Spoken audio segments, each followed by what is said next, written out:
Everyone, I'm Darren. Welcome to another episode of The Boardroom. We've seen a lot of you guys asking about character customization, clothing, brands, and boards, and what you can expect to see in skate. So we thought it'd be cool to grab 3 key members from the team here to chat about how you'll be able to express yourself and make your mark in San Vansterdam. So let's kick it off with some intros. Jeff, can you tell me who you are, what you do, and what you're most excited about the project? I'm Jeff. I'm a character art director on the project. I'm a skateboarder, so every day is exciting on the project. I'm just stoked to be making something that expresses skateboarding to the world. Yolanda? Hi, I'm Yolanda, and I'm a user experience designer on the team, so I'm responsible for how players create or customize their characters. And personally, I'm also a gamer who just loves to dress up my characters and spend time changing my face. So I'm very excited that I got to design the feature that I'm most passionate about. Nick? Yeah, hi, I'm Nick. I'm a lead product manager on the team. That means that I help out on the production side. I work with people like Jeff and Yolanda. We want to do a lot of things on skate, but first we have to figure out how much we can do, like what we can do, and what we should do. So I help make those decisions and help the team be as informed as we can about those decisions. Maybe we can take a moment and zoom out a little bit and talk about like where we've been, where we're trying to get to from a directional perspective with characters. Absolutely, we're part of an existing franchise. We're this new installment, and we're looking to hit the kind of art direction that's going to bring and welcome as many people to skate and skateboarding by proxy. Jumping off from the previous installments in the franchise, when you go back, you look at it, it's actually quite stylized. We're running with it. We're going to try and evolve that. Again, try and make that as appealing to a broad range of people as possible.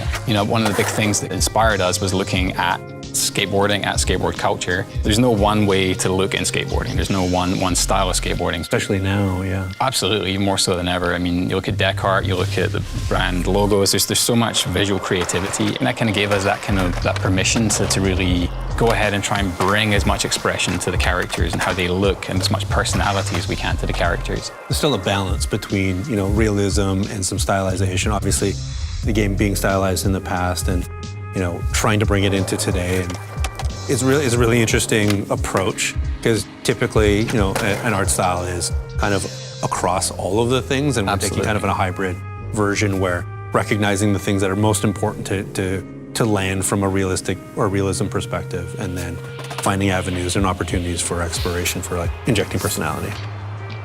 And obviously, like, we're not there yet. I mean, as we're seeing, we're still working on it. We're still working on it. We're always working on it. As we say, like, please, continue to give us feedback on all of the things that you're seeing in game and help us steer. As we said, like, everything that you guys are commenting and providing feedback on is informing the decisions we're making. Yolanda, what was exciting to you about like the character philosophy when you joined the team? Yeah, I just want to add on to Jeff's points. I think self-expression, accessibility, and inclusivity are definitely the core of skate culture. And I really like how skateboarding is providing a platform where everyone is encouraged to explore and push their boundaries without gender limitation. So when I joined the team, I was very surprised to see like all of our characters are genderless. So I think that's also what we want to provide our players with in the customization experience, like the ability to fully express yourself, be whoever you want to be in the game.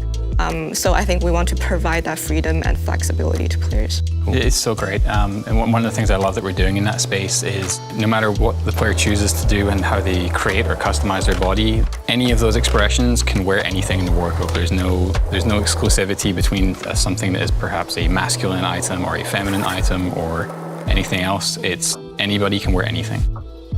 It's pretty powerful. Yeah. It's an honor. It's also like a responsibility to be a proper reflection of the culture, which I think, we're doing our best to do. And I think I've said this before, but like to be the representation of what the culture is today versus what it was, 14, 13, whatever amount of time it was since the last skate. The way that we're approaching characters, I think, is like one of the most exciting elements that we have for the franchise. I feel like we could talk about that forever, but I know, Yolanda, we gave you kind of like a homework assignment. Yeah. So let's take a look at your character and kind of walk us through some of the decisions. Yeah, sure. So this is the character that I used recently in the game.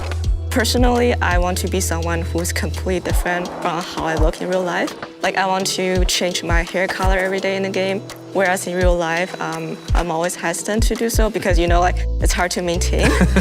And for the board, I picked this this grip tape that has a San Van text on it. So I think it really offers me a sense of belonging to this virtual city of San Van. I really like all the different deck art options that we have right now. They are all very artistic and expressive. Stickers. Yeah, I wanted to comment on your sticker here. I love when you put the star sticker on his head. It's perfect. I picked this sticker because I want my board to be unique. So that's why I picked this one. I think lastly, I also picked the light green color for the wheels to echo with the rest of the color palette. So I overall feel like customizing the board is really like making an art piece, which is very fulfilling. I like the checkerboard pen. It's, the deck, the way people set up their deck is so personal and so important. There's so much you can do in there. There's so much customization. It's like a little art form in itself, a medium in itself almost. You're picking out your deck art, you're picking out the colors of things. The thing I'm most excited about is the different heights for the characters, which we've never had before, and totally affects the way that you look skating and feel skating. And so, if there's anything that I do play around with, it's that in the body shapes. And it's totally different. It's super exciting. Well, like the way the animation adapts to that, like the systems that the folks on the team have put together, like the fact that you can have all those different things and yet you can still do all the animations work, all the points of contact are there. Like super impressive. It's a non-trivial amount. Oh my God, yeah. With that inspiration from Yolanda's character, let's get into clothing and footwear and what it means for players inside San Vansterdam. Jeff, can you start us off talking about the team's overall approach with direction and bringing these items to life? I mean, obviously, we talked about we want the player to be able to wear all kinds of different things to express the person that they are, or the person that they want to be, or whatever it is they want to put together. We're going to see that core skate stuff that we find in streetwear and other places. Alongside that, and gradually we want to bring in things which are not necessarily the kind of things that you would see somebody wearing in a skate park, or you see a pro skater wearing, allowing people to get into slightly broader fashion, starting to bring in some high street stuff. Nick, can you give us a little bit more, insight into what we're doing with our rewards and our clothing and game currently? Obviously, the branded stuff, the things from our real world brands are super popular. That's unsurprising. Some of the things that were a little more surprising were like the popularity of our skeleton outfit. It's like a skeleton mask plus a bodysuit that looks like someone painted a skeleton bones onto it. We've set it up as one of the things that's harder to get, and it's become this prestigious thing that players are showing off. It's great to see that things that aren't from real world brands are also popular and people like them. So I also think it's a good representation of the way that we want to approach that kind of clothing option, like the things that you might not see at the skate park down the street, but it's not totally unrealistic to see someone wearing it or skating in it. It's believable. It looks like you might have made it at home. It's grounded in reality, and maybe you just wore it today because that's the mood that you were in. And then, that's an ongoing balance of finding that right balance of how much stuff is really real world, really grounded versus stuff that's a little bit more out there. That's something we're going to be listening very carefully with our feedback. People really don't love that stuff, we can adapt that and we can provide more options in other areas. So it's going to be a real learning experience, and having the players inform us along the way, that's really going to help us get there. Okay, so there's going to be a ton of available gear and shoes and boards for players to get excited about. What does that mean for the players that want to earn their rewards versus ones that are willing to spend? Your time in skate is going to be valued. We're stoked that you're playing the game. We're going to reward you for playing. Regardless of how you play or how much you play, we want you to be earning rewards, getting the customization options that you want, feeling like you're making progress in the game. It should be a positive experience for everyone. So even if you don't spend, you'll be able to get things that you're hyped about and customize your character in a unique way. But like a real skate shop, we need to keep our lights on, so there's going to be a store. For the people that want to spend, there's going to be cool clothing options for you to look at. As a live service game, it gives us the ability to continue to update the game and refresh content and, be timely and representative of the culture. Maybe you guys can shed a little bit more light on our goals here. Oh, totally. Launch is just the beginning, right? It's the launch pad, if you will. There is so much more to come. Absolutely, and it's going to go beyond just the brands and the types of things that we bring in. There will be completely new types of clothing that you can wear, and there will be new ways to engage with brands, or we'll have new events. I think being a live service, we can capitalize on what's cool, what's interesting right now, and look for ways for our partnerships to take advantage of that. So there's more content, potentially for more events. I mean, Yolanda, is there going to be more customization options potentially? On the feature side, like for player customization, I think the feature will also be evolving based on player feedback. There might be more options that we add in. And for character creation, we are already planning what's going to come after MVP. So there's actually a lot of things that we want to do, but just we have to do it step by step.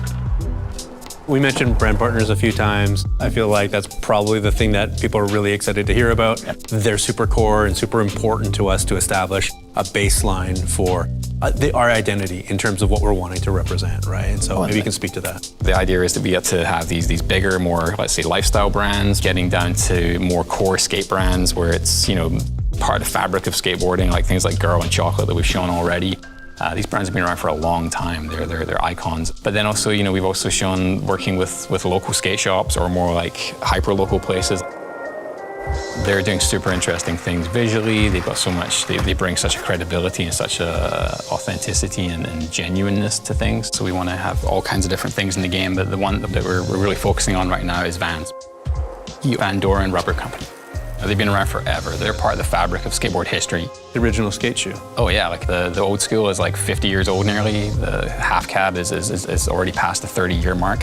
These are icons of skateboarding, of fashion. They transcend skateboarding. Vans is very much a lifestyle and skateboarding brand, and that's perfect for us. That aligns so well with our goals of being more than just core, skateboarding stuff. The great thing with Vans and with some other the bigger shoe companies is they make all these shoes in 3D. They have them for marketing purposes, so we get the 3D model from Vans. Like you can't really get a pure source of reference, perhaps. Every detail, every stitch is on there, every logo, like literally the print on the Popkush sole on the inside there is in that file. But that's not meant for a video game. So we take that, we optimize that to a degree, we get it into something that runs in a real-time context. We apply our art style to that thing. We start making all the different colorways, and we work with Vans to identify which colorways do we want to work on with this stuff. They send us exactly the perfect color, the Pantone. Exactly, the Pantones come through, the types of textiles in there that sometimes we've never heard of. So hopefully you can have that relationship of I skate these in the game, I wear these, or I skate these in real life, and you feel that connection there between the game and the real world. And then, now that we've got that shoe in the game, it's like a platform for us to build on, because the hardest work was building the shoe itself. Oh, totally. But now we can look at new colorways as we go into the future. Once that silhouette's established in the game. Yeah. That's exactly, and that echoes the real world. You product develop a sneaker or a t-shirt or whatever it is, you get the fit, the cut right. If we can start to have that conversation with sneaker culture, it would be so fantastic. Imagine we get our colorway that we've designed with a company in the game, and then imagine one day that comes out in the real world, and suddenly we're part of that conversation with fashion, with skateboarding. So that's a wrap for today. As always, a big thank you to you guys for watching and coming along the ride with us. And of course, a thank you to Jeff and Yolanda and Nick for being here. If you haven't signed up to play yet, please sign up, become a Skate Insider for your chance to play with us in San Vansterdam. We're stoked to invite even more people coming up. I'm not sure if you remember, but we're gonna be doing console play testing this year, which is super exciting. So yes, please sign up, become a Skate Insider, and see you next time. Thank you.